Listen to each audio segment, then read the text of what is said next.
locations have you visited that have in some way influenced your musical taste? These don't have to be in London. You can say London and...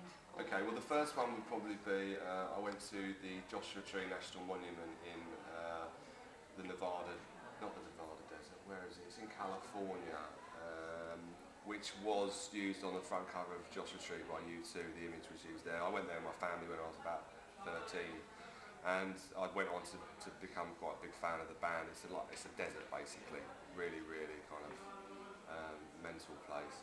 Where else? I'm not sure that I would say that there are specifically. I think there's something about London that I like, and kind of is reflected in the music that I like.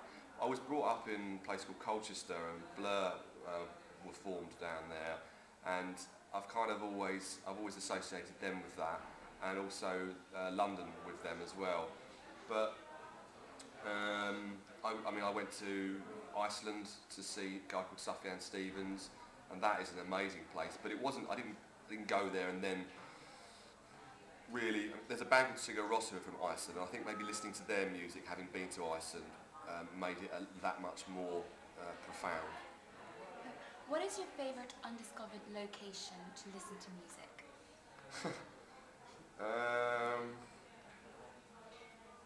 Like you could share with us. Well, I don't know. I don't know that I would have somewhere that I would specifically listen to music. I think my favourite place in London is the top of Parliament Hill on Hampstead Heath, which has got the most amazing view. And Chris Martin at Coldplay was actually on the radio being interviewed by Stevie Mac the other day, and he asked him what his favourite place was, his favourite view, and his was the same.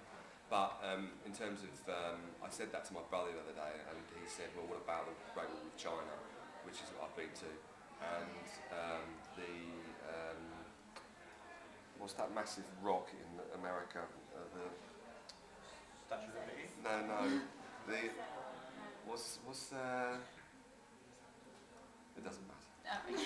But none of them are sort of really so much about music, but the Joshua Tree definitely, that sort of thing. What was that then? The Joshua Tree National Monument, which is in California. Do you have a favourite record shop?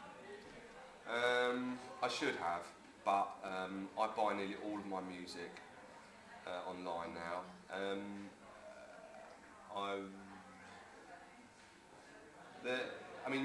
Music online is just so much cheaper. I don't buy records anymore. I haven't for a long time. The record stores that I would recommend would be, there's one in Brighton that I really like called Rounder Records, and in London I used to go to Select a Disc, which may now have closed, and the new Rough Trade in Brick Lane. It's pretty cool. Where is the best place you've held an interview, and who did you interview at the time? Best place? Well, I interviewed Mogwai in Iceland, although it was in the back room of a venue, but it was in Iceland and they flew me out there to do the interview, so that was cool. A lot of it is just a sort of procession of hotel rooms, like the Beyonce one was in some London hotel. I think something a bit more interesting than that. That would probably be about it. Oh, okay. And what is the best festival you've been to, or that you would recommend to our viewers? Glastonbury. Any specific reason?